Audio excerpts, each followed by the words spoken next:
Hi, ako po si Glenn at welcome po sa Glenn Villar TV. Today, kasama po natin si Dixon. Kaya Dixon. At pakikita po namin sa inyo kung paano po kami mag-trace ng cable gamit ang cable tracer or network cable tracer.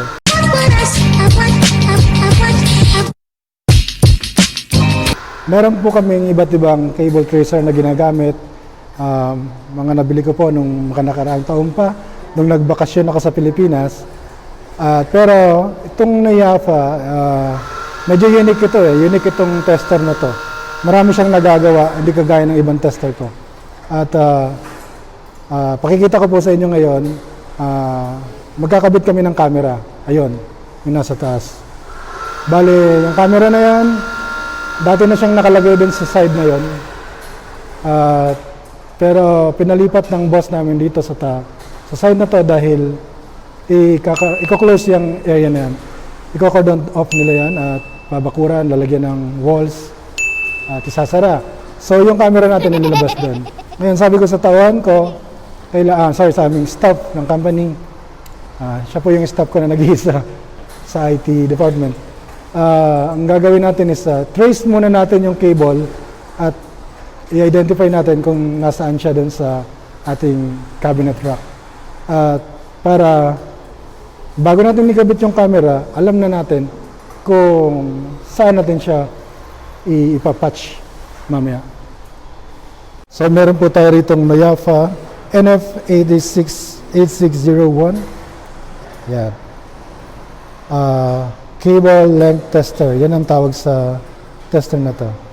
But then it's a multi-purpose network tester. Hindi lang siya cable length tester, kundi tracer din siya at meron din siyang mapping feature. So ang gagawin namin ngayon, using this main unit, i-connect natin siya din sa cable na yon. Nandoon. Gamit ang alligator clips.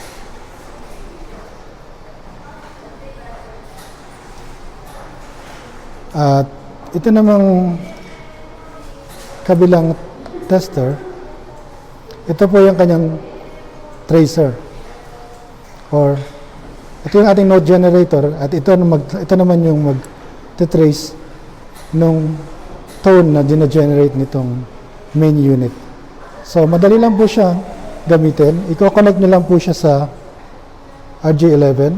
Pwede rin sa RJ main 45. Okay.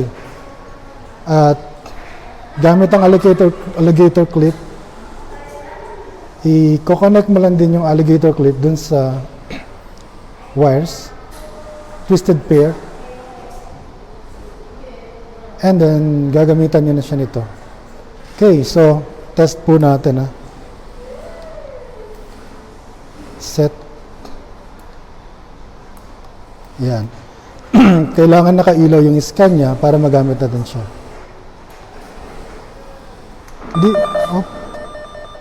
Pansinin niyo po, wala ka pang gagamitin. Sorry.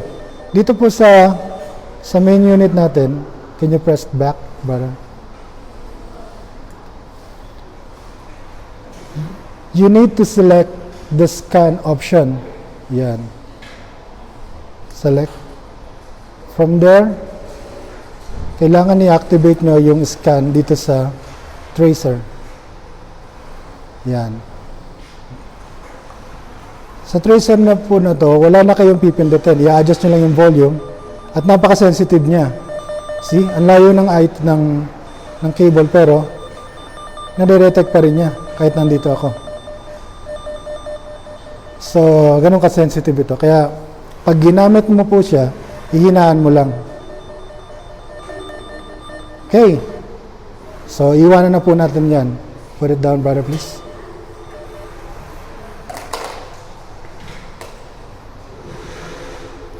Okay.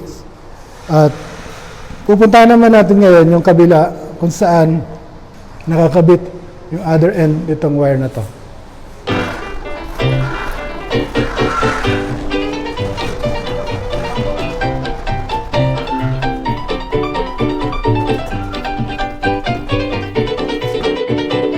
So nandito na po tayo ngayon sa rack kung saan sineset up pa lang po namin tong rack na to. Hindi pa siya tapos. Dito po natin nilalagay yung mga camera. So hahanapin natin dito. Kung nasan po yung cable na nanggaling dun sa taas. Okay, Dixon, can we scan number 15, 14? So pag nag-scan po kayo, try nyo pong i-scan isa-isa ang port. So itong ating port, nakaset po siya for scan. Ayan, so isa-isa po ni Dixon. Kapag tumunog ang tone niyan, ibig sabihin yan na po yung port na hinahanap natin.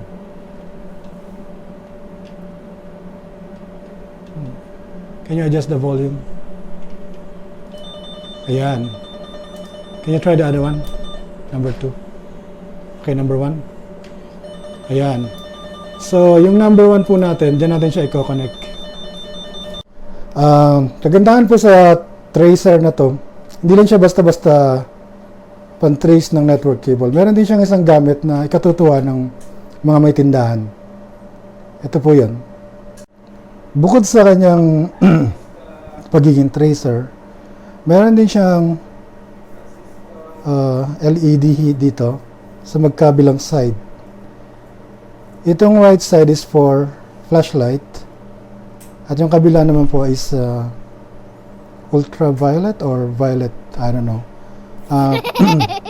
Magagamit siya sa pag-test ng o pag-detect ng peking pera. Okay, so try po natin, ha. On. Then set. Oh no, sorry. Ito pala ang pangalawa. The light. Turn off the light, please. Okay. So, pag pinrush nyo ng once yung button na to, mag-activate yung ating LED. At meron na kayong flashlight. Flashlight, ayan. Okay, if you activate the second one, just by pressing it again, yung ating violet light naman. Can you spread out the money?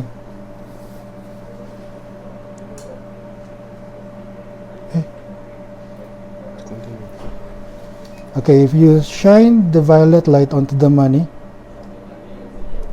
you should see something in here. Oh, I don't see anything. Back side. Maybe we need to turn on the light. Yeah, but it's too much. Turn off the light. Turn off the lights first. Ayan, masyado kang maliwanag po kasi kanina. Hey, where's that 100? So hindi siya makikita masyado sa camera. Pero actually, pag inilawan mo siya, may lumalabas na 100. Ayun, kung nakikita niyo po, masyadong maliwanag lang sa camera, pero sa nag-glow lang siya. So, ayan.